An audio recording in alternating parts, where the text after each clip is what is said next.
Yes, my dear student, from tomorrow, your CA final exam is going to start.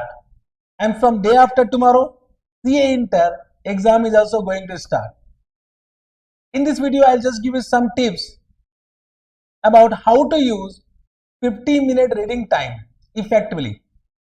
From my point of view, if you can effectively use 15-minute reading time, you can complete your 100 marks paper in 3 hours.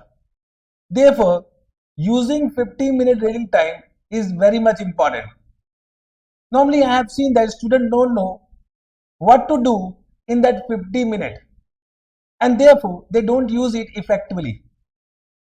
Let us discuss how to use 15 minutes effectively so that you can complete your entire question paper in 3 hour time.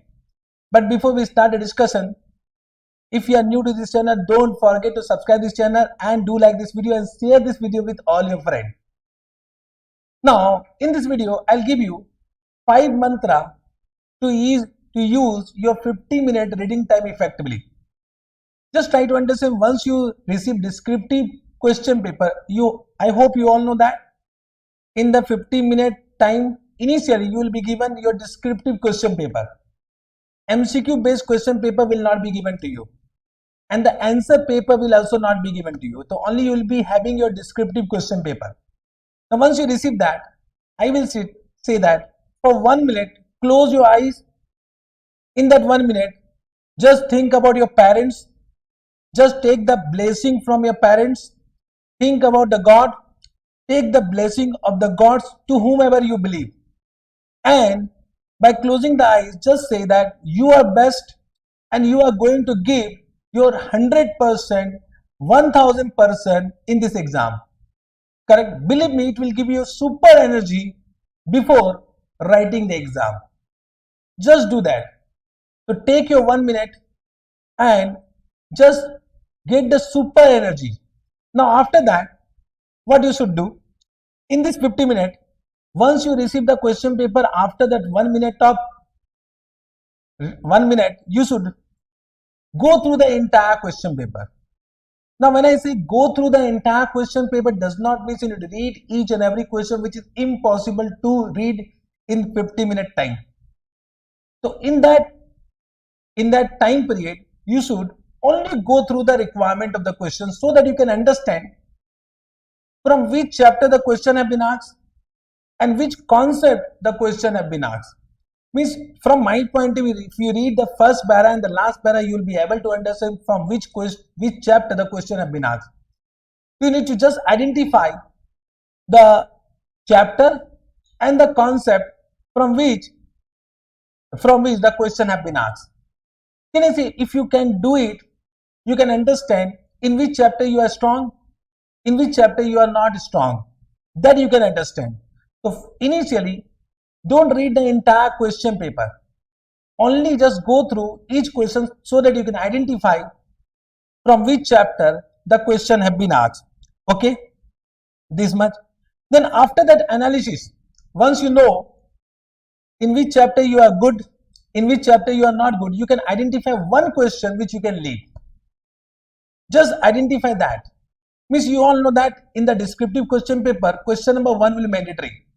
And out of balance 5 questions, 4 questions you need to attempt. Means one question you can leave. Can I say from just identifying the chapter, you know that any one chapter you might be very much weak. So that question should be left. Of course, when I am saying left, means if required you read that question. Otherwise, there is no need to read. If you can attempt all the balanced question, there is no need to read that question. So identify that one question which you are going to leave. After identifying that, you need to identify the order of attempting. Order of attempting means which question you are going to attempt first, which question you are going to attempt second. Can I say once you have understood from which chapter and from which concept the question have been asked, and you know in which concept you are strong, you can understand that yes, this question you are going to attempt first. That you identify. For example, let's say you have written 2A first, 3B second, 4C third. So you can attempt in that order.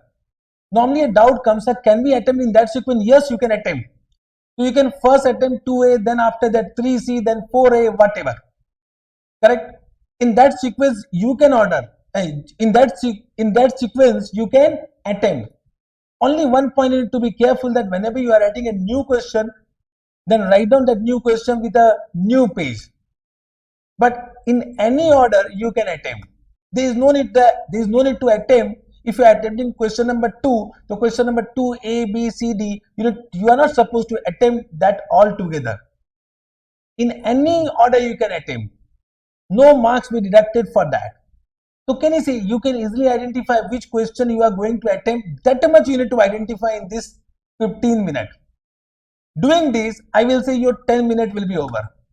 Then last 5 minutes of that 50 minutes, you need to read one question fully with full analysis. I will always suggest that because you need to attempt mandatory question, and mandatory question will be lengthy questions, so it will take time to read. So I will say in that 5 minutes, read only the mandatory question. That question can be from consolidation chapter, business combination chapter, financial instrument chapter, I don't know. But that question need to be mandatory attempted. That question need to be read. So I will say in 50 minutes, read that question fully, analyze that question, and after analysis you can identify whether that question you are going to attempt initially or that question you are going to attempt at the end. But after reading that question you can analyze. Normally what happens, you are predetermined that question number 1 mandatory question need to be done at the end. But quite possible that can be simple question. That simple question you can understand only after reading that question fully, or that question is exactly the same whatever you have practiced. So you can attempt it initially without wasting your time. So that you can identify only when you have read that question in that 50 minutes. So my suggestion is that mandatory question number 1, just read the entire question, analyze that question, frame the solution in your mind. So suppose you are attempting that initially, the moment you got the answer paper, you can start writing. Understood? These are the some tips which will really help you to complete your entire question paper in 3 hours. So you can use your 50 minutes effectively. I hope this will really help you.